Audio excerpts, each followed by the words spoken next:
The next time was going to be Chinese community, but we had to switch them because Tomo Fujimura is going to be working with me to do the Japanese one, and he wasn't available today, so we had to do a switch. And at 10:30, from 10:30 to 11:30, I was doing a walking tour for a kindergarten class from Arrow Heights, and then came here and grabbed a bite of lunch, and luckily I was organized beforehand for a change. And then at 1:15, I'm doing a downtown walking tour for the CSRD directors who are in town. So it's one of those very interesting days, so I will probably be finishing on time today. We've done a lot of work, history of the Chinese immigration to Canada, and specifically to Revelstoke over the years. Back in 2008, I was the curator for a joint exhibition with the Railway Museum called Chinese Legacies, and their part of it was on the Chinese railway workers, and then the section in our museum was on the Chinese community that was established here once the railway was complete and once Revelstoke was established as a community. So I did all the research and the writing for those two exhibits. One of the things that I did when I was doing that research is, as well as whatever available resources were that I could find, and a lot of written work, I actually read the Inland Sentinel newspaper, which was published first around Yale and then at Kamloops, starting in about 80-81, and read every issue of that and pulled out everything relating to the Chinese railway workers. So, and of course it was from the white perspective, and often an extremely biased perspective. But it was interesting to see how that news was recorded in that history. I'm really, that story was talking about Chinese immigration from the time of the railway construction in the 1880s. But there was Chinese immigration to Canada long before that. There were quite a few Chinese immigrants who came over during the gold rushes in North America, both in California and the Pacific Northwest and in British Columbia. There was a gold rush north of Revelstoke in the 1860s, and there's notes historical notes that I found after the original rush was gone and most of the original prospectors had left. A lot of Chinese prospectors moved into the area, and we actually have a couple of artifacts that were found in the Big Bend region. We've got a Chinese coin in our mining exhibit downstairs that was found at French Creek, and also in here we have a grindstone, rice grinder, that was found in the Big Bend as well. So we know that they were in this area prior to railway construction. The other thing about Chinese history is that it's difficult to dig up. A lot of the records, as I say, all the newspaper editors were white Anglo-Saxon males, and so the news was written from that perspective. So a lot of the news that's in there was derogatory. A lot of records are missing. The Vital Events Index is helpful in finding death records, but very few of the obituaries were printed in the newspapers.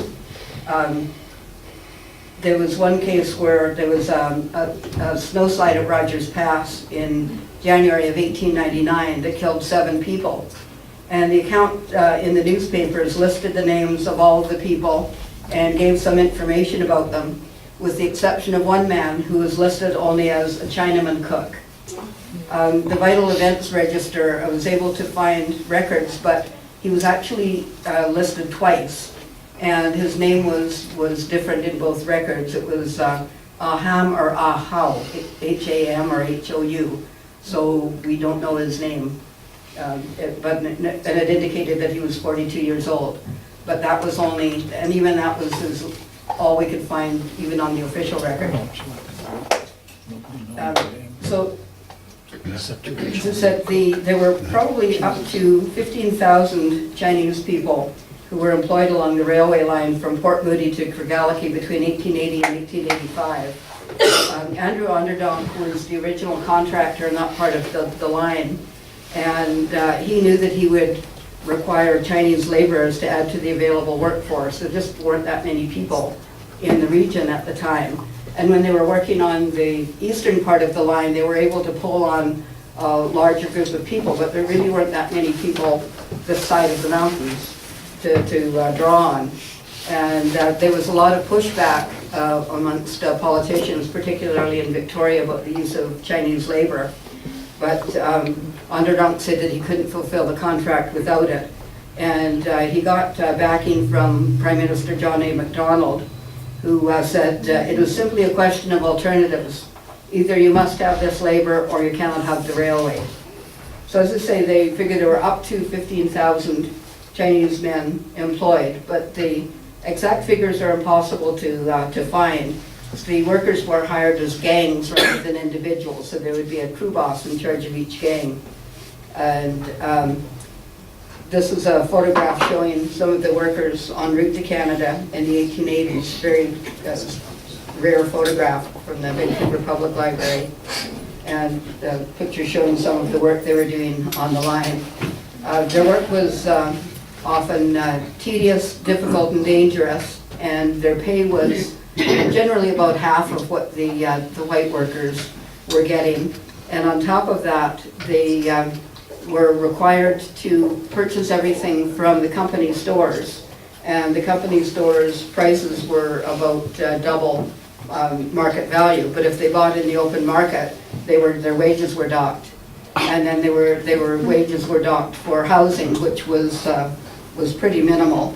You know, the housing was generally tents.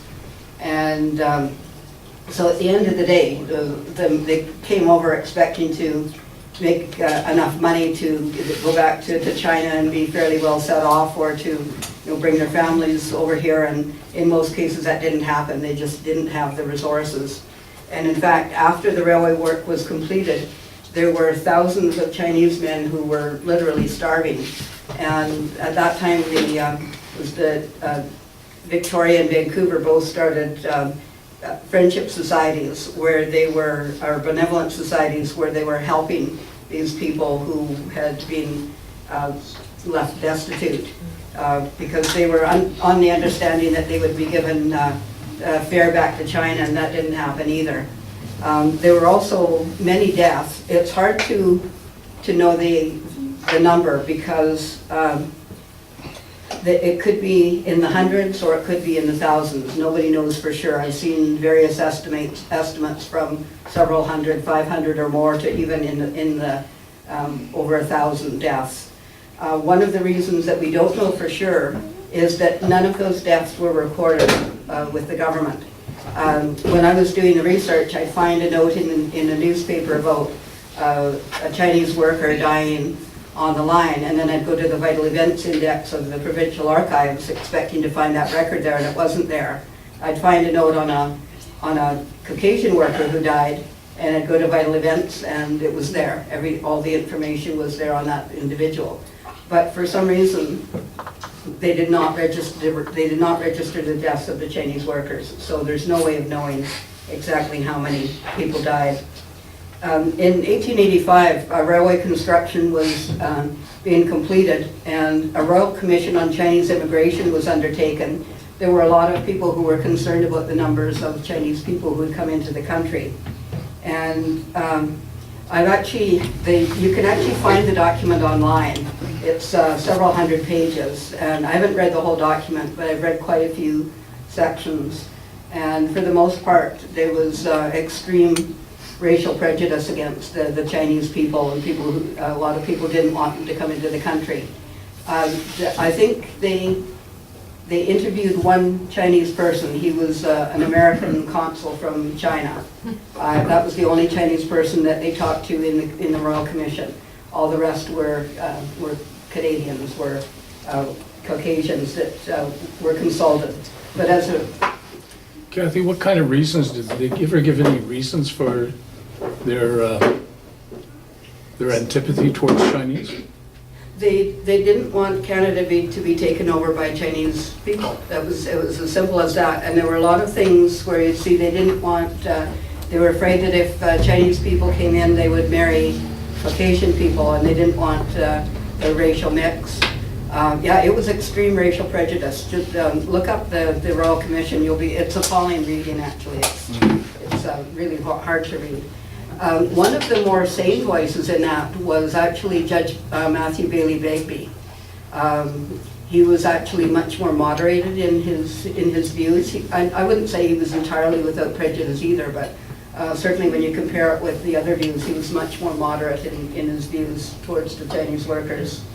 But I think one of the end results of the Royal Commission was the implementation of the head tax.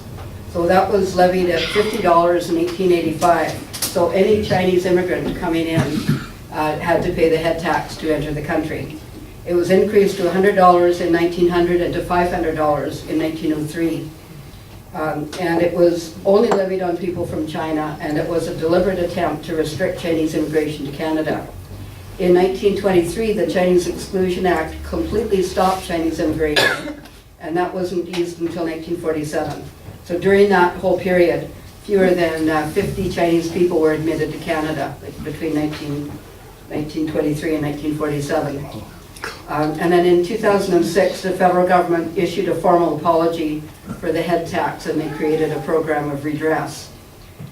So when you come to Revelstoke, then we see that in the census records available for 1891, 1901, and 1911 show that there were more than 100 Chinese citizens living in Revelstoke in each of those years, but there were never more than 5 women and 10 children.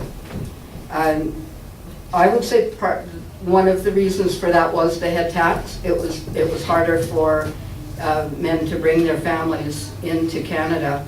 It created what was known as a bachelor society, which was quite evident in pretty much all of the Chinatowns in the West. And I interviewed Jim Kwan back in 2008. He was the youngest child of the Kwan family, who we'll be talking about in a bit. And he talked about many elderly Chinese men living in Revelstoke when he was growing up. He was born here in the early 1920s. And he said his family looked after them and invited them over for the Chinese festival days, the Chinese New Year and Moon Festival, and said that the men kind of, they became sort of surrogate families for these men who were here. And many of them have families back in China as well. Revelstoke was also unique in that it had 2 distinct Chinese districts, because there were two districts of Revelstoke. There was Lower Town and the Station Town. So it created 2 sections of Chinese settlement. There's a building just right in here that's identified as a Chinese laundry. Now this would be like Victoria Hotel, so that would be, where would Benson be? Right about in? Nope. You've got to go back more. Benson would be down Around in there, yeah. Okay. So down more in this area, on both sides of the street, there were quite a few Chinese buildings as well. And then the second Chinatown was where from the bowling alley to the end of that block, where the Western Union, the sex shop, they're in that whole block. It was right across from the Civic Center. From the Civic Center, the YMCA that it was originally built as. So this is the YMCA building there. So there will be a big street festival. And these are some of the Chinese buildings. So those were all torn down probably in the 50s. Most of the Chinese residents who were living there had moved on by that time. And so that area was rebuilt. Craig Rutherford bought that block and built it as the office blocks that are in there now. There was also, by 1941, there was only 1 Chinese building remaining on Front Street. That was the home and laundry of Sing Ki, who lived in Revelstoke from about 1902 until his death in 1955. There were other Chinese homes and businesses outside of the Chinatown. areas, mostly notably the Kwan Laundry on 5th Street West and the Mariu Laundry on 4th Street West. And there were also restaurants in the first block of Mackenzie Avenue. The Chinese people were not able to get jobs outside of certain, certain specific occupations. They were really restricted in what they were able to do. They couldn't belong to professions such as medicine, law, or teaching. They were not hired as engineers, firemen, or conductors on the train, or even on some of the higher class labor jobs. They were hired as sort of lower class labor on railway crews and sawmills, and as cooks in private homes and hotels. It was a group of men who got together that was kind of like a little co-op housing for single men. They called it the Happy Home, and they employed a Chinese cook who is not named in any of the photographs that I've seen of the Happy Home. All the other men are named, but they never named the cook. There also, a lot of them worked as gardeners, or they would have farms, laundry owners, storekeepers, restaurateurs, and there was even a Chinese man who had a tailoring company in town as well. This is J.C. Molson with her family cook. It's identified as Chu Yu. And it was actually quite unusual for other than in that other group photograph, to show a photograph like this with the mistress of the house in a very casual pose with her cook. What was their home, Kathy?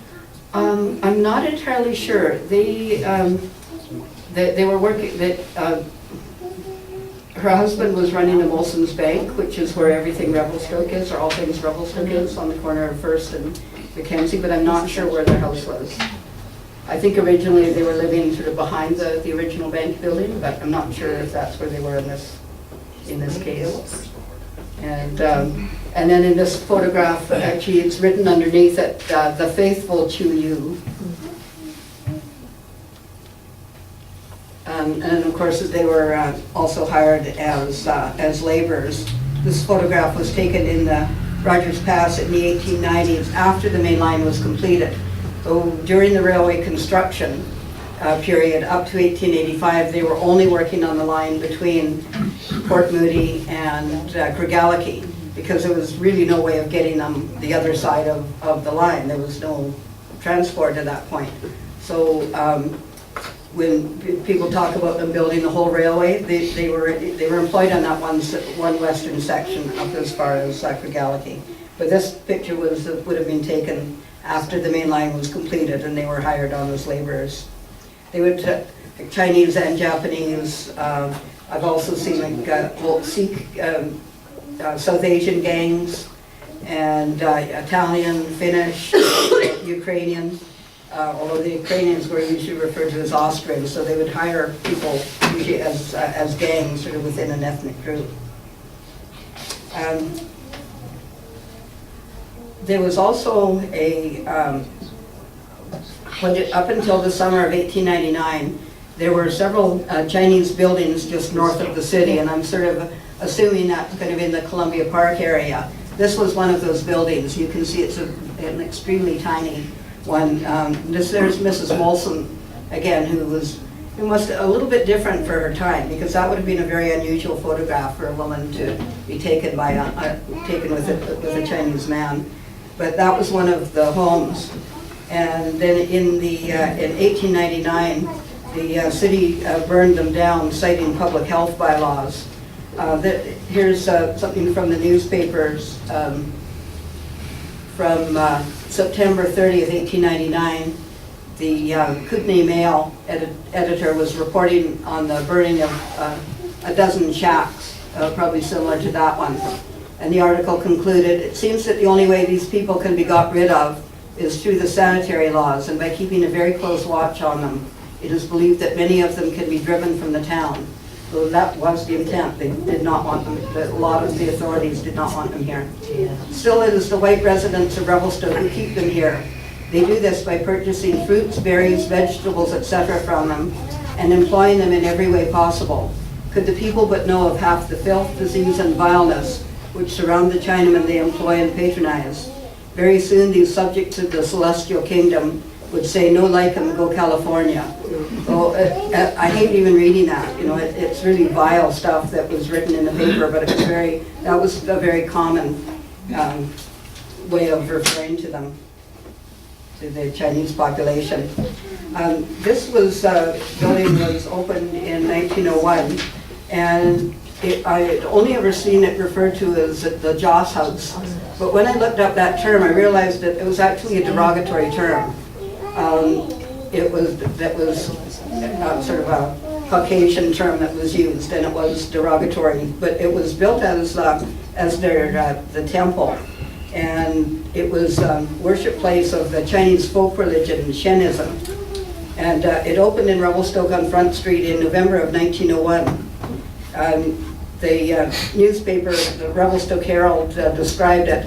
The Chinese celebrated the opening of the new Joss House on Front Street on Sunday with a vast expenditure of firecrackers outside and prayer sticks inside the building.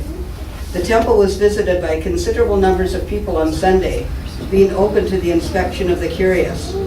All of the furniture had not arrived, but what there was on view was well worth a visit.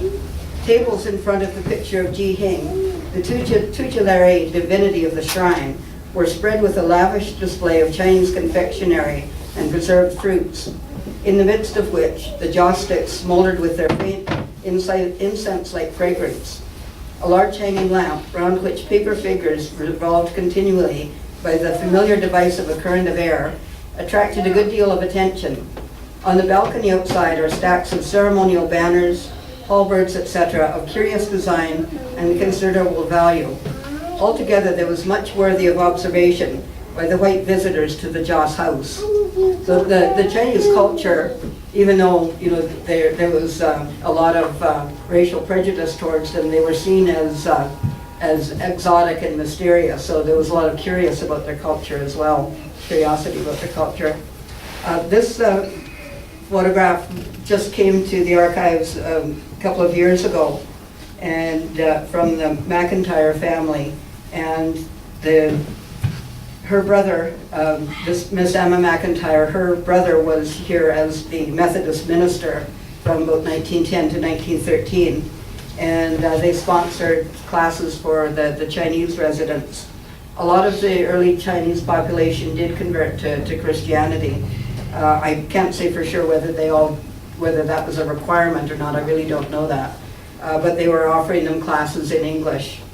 And I don't know, unfortunately, I don't know any of the names other than Miss McIntyre, as I don't know any of the names of the men in the photograph, but I think it's very interesting. There's one little fellow in the middle of the photograph, and several of them they're wearing a mix of, some of them have Western clothing and others have more traditional Chinese clothing on. There was a real fascination with their Chinese burial practices. These next couple of photographs here were donated with the collection from Earl and Estelle Dickey of their negatives and photographs, and these were very old negatives. You can see the crack in it. That was the crack in the original, very fragile. And it took me a while to realize what this picture was. I thought it was just like a lodge procession. But I realized finally that it was actually a Chinese funeral procession. There was a man named Mark Singh, age 56, who died in December of 1896, and his funeral was held in 1897. This could be his funeral. It sort of matches up in terms of the description and certainly in terms of the fact that there's snow on the ground. But it was run by the Chinese Masonic Lodge, and the Chinese Masonic Lodge was the first lodge to form in Revelstoke. And said the deceased was a distinguished Mason, had been wealthy once, but died poor. And they actually brought the Grand Lodge from Victoria in to conduct this. And this is a little bit of a description from the newspaper.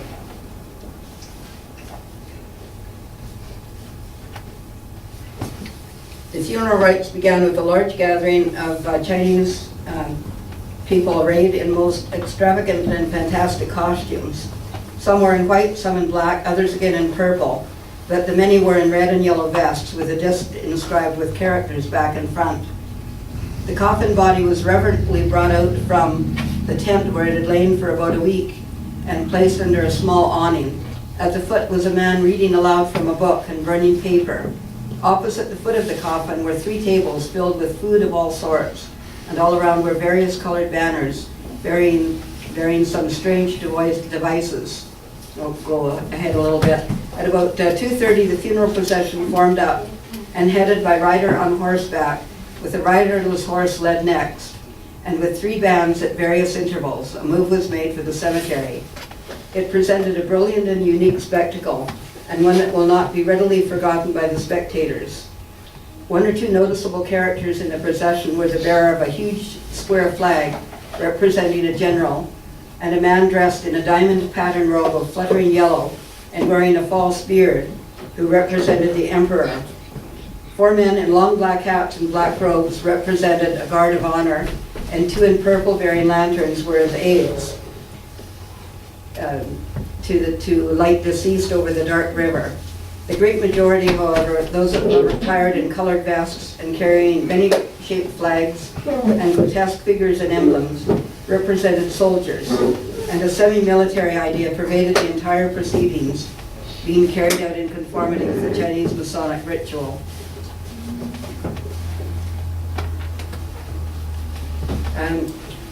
Now, I mentioned that there were a lot of bachelors here and not too many families, but one of the families that was established here was the Kwan family, and they became really notable in the community. They had a laundry and house right where the side entrance to the community center is. Well, it would have been on 5th Street at that time. And I think Mr. Kwan had been in Canada previously. He was quite well educated. He was literate in both Chinese and English. So he was able to act as an interpreter. He was also working as a crew boss on the CPR, sort of a labor broker. And then they established a laundry, and he also had businesses in that 1st Street Chinatown area that I referred to. His wife had her feet were bound in the traditional way. So she lived to be about 90 years old, and had this very difficult walk because of her feet had been basically broken as a child and bound in a very unnatural way. But they had 10 children. In this photograph, this is Wong Kwang and Yvonne Kwang, his wife, and their oldest children, Jean and Sam. And these are our relatives, and we don't know their names. But as I say, they had 10 children. Wong Kwang died when the youngest child, Jimmy, was only about 5 years old. He was just in his 30s when he died. So he left Mrs. Kwang with all these children and with considerable debt. And she managed she and the children ran the laundry and consolidated some of his other businesses. And they managed to make a good living here. And they would meet every year, and they would discuss how much money they had and who they could send to school to further their education, and which one would go first and what they would take. So that was all decided on as a family. 3 of the daughters, including Jean, became nurses, and Jean was the first Chinese woman to graduate as a nurse in Canada. And her younger sister, Mary, who's still alive, this woman, said that when Jean graduated, she was the top student, but they wouldn't give her the prize for top student. So this is Jimmy. He's still alive, lives in Kelowna. And Mary, I think, is in a care home in Vancouver. And I'm not sure which one is, I think this is John.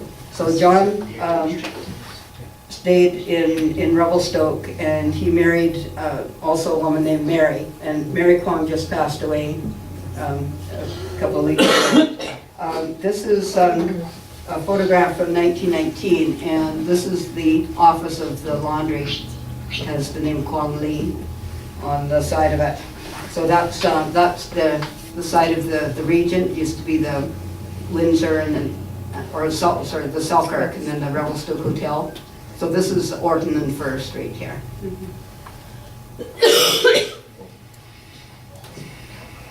And then John and Mary Kwong had 2 restaurants in town. They bought Manning's, which was originally a candy store and confectionery, and they turned it into a Chinese restaurant. They also ran the candy store as well until they sold it, and then at that time the candy manufactory was dropped. But that's why people wonder why we have a Chinese restaurant named Manning's. That's why, because the Kwongs who originally opened it as a Chinese restaurant. And then they also opened what was what's now the WK Garden, and opened that as the chalet dining room. And there's Mary working in the chalet, about 1962. That's the first job I ever got. Mary Candy? Mary Candy. The good waitress, Patty. And another early settler was Wah Chung, and he was one of the most prominent businessmen here in the early 1900s. He was born in China in 1859 and came to Canada in 1882 working on railway construction. In 1890 he was working at Glacier House, and then in September of that year he came to Revelstoke and opened what was referred to as a first-class Chinese store. And before long he owned several properties on Front Street and Douglas Street, and also on First Street East. And he opened the Oyster and Chop House restaurant on Mackenzie Avenue. That's where was the health clinic, and then the Avalanche Center, and I think there's a store of some sort in the front end of that now. And he also, and it was actually operated as the Oyster and Chop House up until the 1940s. This is Wah Chung at the left here. And he had a couple of Caucasian women working for him, and I think it was about early 1920s, there was a law brought into effect in British Columbia whereby Chinese men could not employ white women to work for them. And it was basically because they were afraid that there'd be intermingling of the races. That was really the rationale behind it. So these people had to lose their jobs, or the owners would be fined. And there was a case of people being fined for hiring white women. One of those women, I can't remember which, is the mother of Kay Martin, who's still living in Revelstoke. She's in her hundreds, over 100. Wah Chung also leased the Kroll Ranch, which is where the airport is now, and he grew vegetables for sale there as well, including strawberries, which was once one of the major sort of market crops in this area. Wing Chung was another prominent Chinese resident, born in China in 1862, and came to Canada at the age of 16 to work on railway construction. And his obituary claimed that he was present at the driving of the last spike. And that could well be true, but he certainly didn't make it into the photograph, because there's clearly no Asian faces in that famous Canadian photograph. And of course, neither did any of the other hundreds of Chinese laborers make it into that photo. But by the 1890s, Wing Chung was operating a store on Front Street, and it became one of the leading Chinese stores in Revelstoke. We have some of his ads, and he was bringing in really fine imported goods, and even goldfish he was selling at his store. He also had a ranch in Columbia Park where he grew strawberries for export to Alberta. He had, this was one of his wives. Her name was Jung Ling, and she actually died at sea They had gone back to China, and she was on her return trip where I guess she suffered from asthma and passed away on the ship. So it said on the arrival of the boat at Shanghai, her body was shipped back to Hong Kong for burial. Mr. Wing Chung continued the homeward trip after the funeral, arriving in Vancouver about a week ago on the Empress of Russia. He will remain in the coast city for about a week, expecting to reach Revelstoke next Thursday. And they had, well, Wing Chung had 6 children. According to his family, he had 3 wives, and they were probably concurrent rather than consecutive wives. And this was the oldest son. Their 6 sons were all born in Revelstoke. This is Sam Jack Hung. He died in Kamloops in 1932 at the age of 24. He had gone to school in Revelstoke and then spent some time in China to further his education. And at the time of his death, he was working as a secretary and interpreter of the Chinese Masonic Temple in Kamloops. And they had a large funeral for him. There was quite a big description of it. These were the other sons. And I met this man, Lai Mi, or Sam Lai Mi, he went by as well. They were always, their names were difficult because Wing Chung wasn't Wing Chung's real name. Wing Chung was his business name, but it was kind of a common practice that they'd be referred to locally by their business name because nobody really understood their naming practices anyway. So I think Sam was their surname, and this is Sam Lai Mi. And I met him probably around 30 years ago. He came to Revelstoke, and he wanted to see the cash register that we had from the Wing Chung store. And I showed him the cash register, and he showed me this little bit of engraving there, where he'd been working in his dad's shop, and he was bored, and he carved his name into it. So we actually still have that artifact in our collection. He went on to, during the Second World War, he went overseas, and he was a cook with his battalion, and then came back and became a very well-known chef in Vancouver. This is him getting the Chef of the Year award, I think around 1960 or so. And Wing Chung moved to Vancouver in the 1940s. He moved there with his family, and he died in 1955 at the age of 90. Those are some of his grandchildren, and I've met all of those people. And look at this guy's pants. It's really awesome. Zoot pants. And this is a man named, known locally as Charlie Singh. It was able to find the name Lo Wai Jing, which could be his real name, but even that we're not positive of. But he owned a market garden in what's now the industrial park. In fact, where the BC Hydro office is, just as you go down the hill into the industrial park, in that area was where he owned his, had his garden. It was Louis? They each had customers because this guy didn't come to us, it was the other guy who came down the alley with their cart and their horse delivered. Yeah, I haven't been able to, I knew that there was more than one, but I haven't been able to find much information on any of the other market gardeners. Everybody talks about Charlie Singh. But said that he usually had candy in his pockets for the children he would meet along the route, but I've had a couple of people tell me that if you tried to steal anything from his cart, he'd keep a beet handy, and if he caught you, he'd rub the bead into your cheek so that your mom would know that he'd been stealing. A couple of people tell me that story too.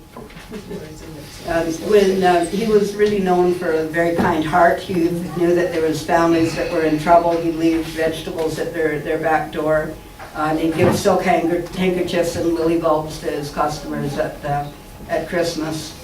And when he died in October of 1954, his funeral was said to be one of the largest in Revelstoke up to that time. He's buried in the Mountain View Cemetery, and his marker has Chinese characters on it, but it also has the message, God bless him. And this is another person who was in his hire,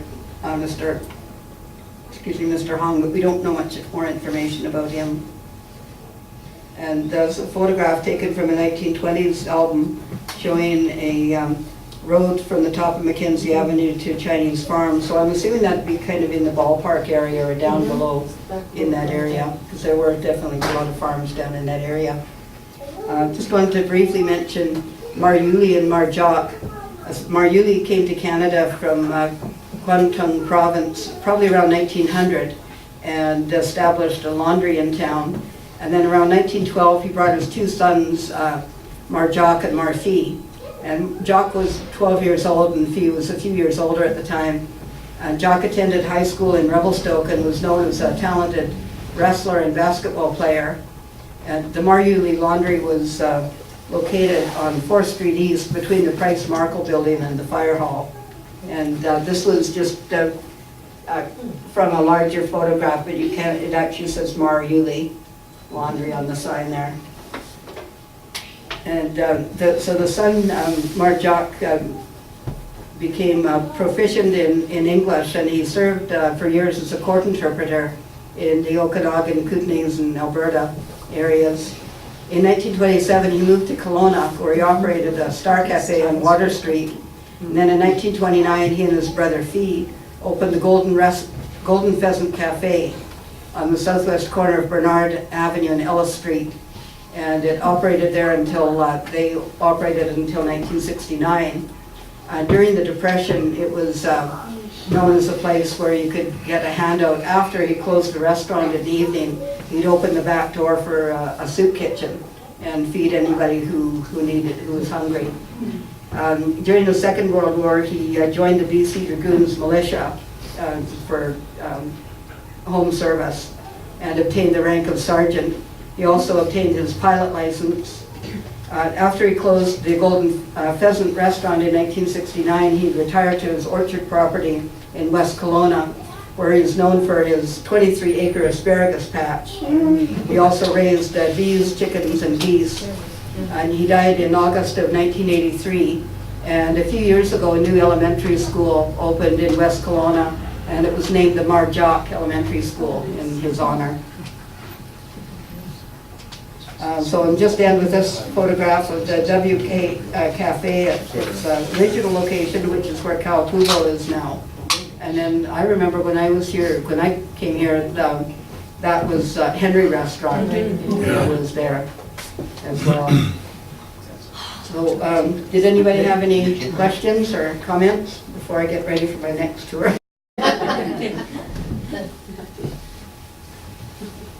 That one of the parade on Front Street, could that negative be in backwards? 'Cause It's possible. it looks like there's more houses, like there's not enough room to be towards the river, and the processions should be going to the cemetery. Yeah, that's possible. I'd have to have another look at it, Yeah. because with some of the old negatives, it's hard sometimes to know. Yeah. And there were letters or words at the top of the Joss house. Do you know what those that say? Yeah, I don't know if I've been able to. Figure it out.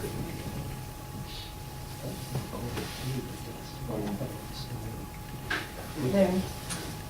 O-F-E? Yeah. And then H. O-R-E? And then Hing is the last word. Could just be the name of the lodge. I've never actually Right. seen the picture up that high before. I've seen it just to the top of the.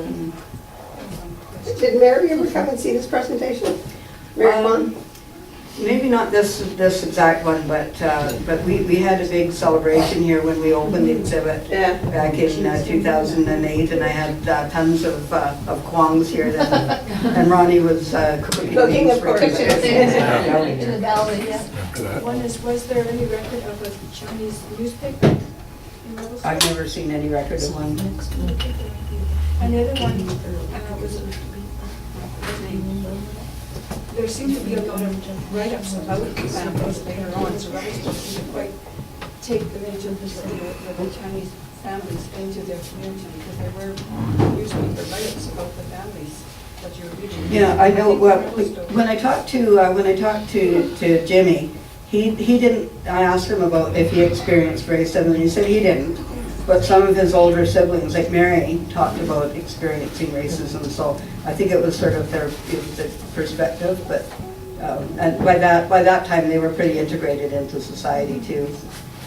How much, I mean, listening to you speak this afternoon, it seems as though there was, at least here locally, there was a fair amount of goodwill towards the Chinese population, despite the obvious racism that was carried in the paper and probably expressed at council, which is where you'd expect that kind of thing to come out.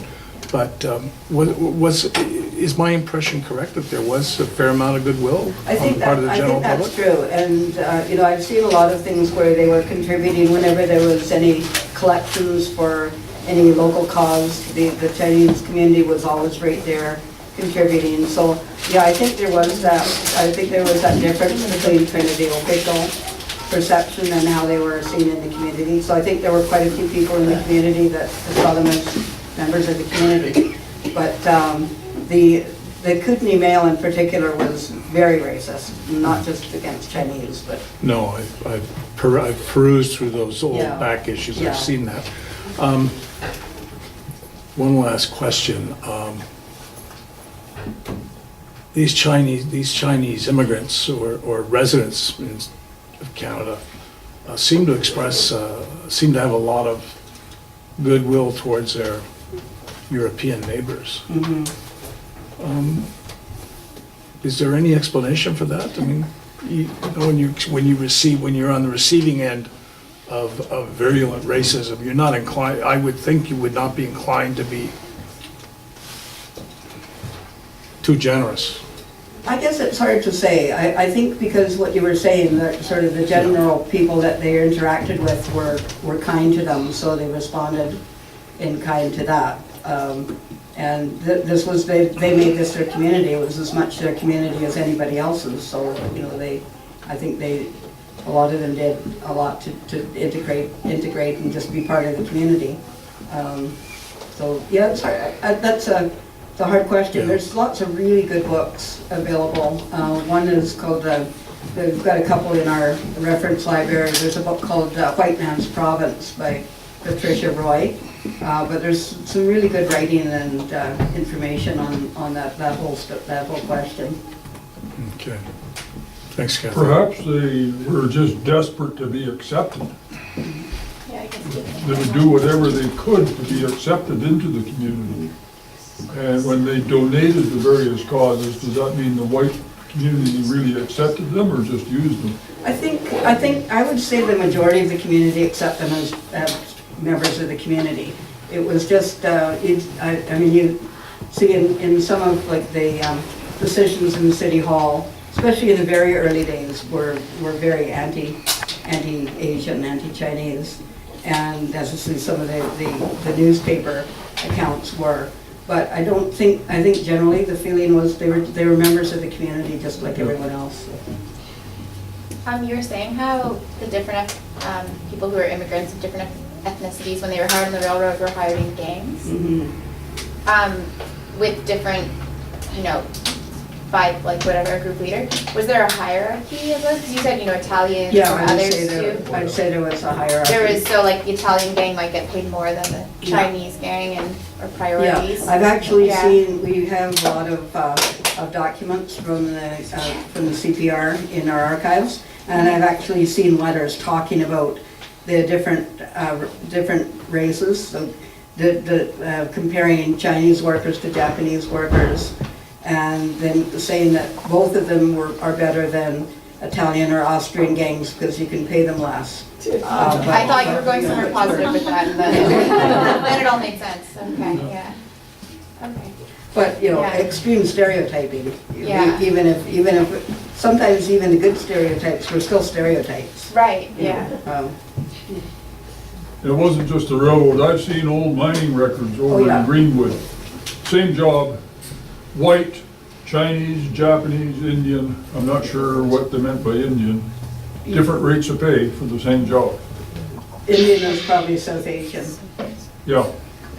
In fact, I've seen a lot of I've seen the pay books from Three Valley Mill at Three Valley. Yeah. And it had, sorry for even saying this, but it, instead of people's names, it would say Jap 1, Jap 2, Yep. Jap 3, Hindu 1, Hindu 2, Hindu 3.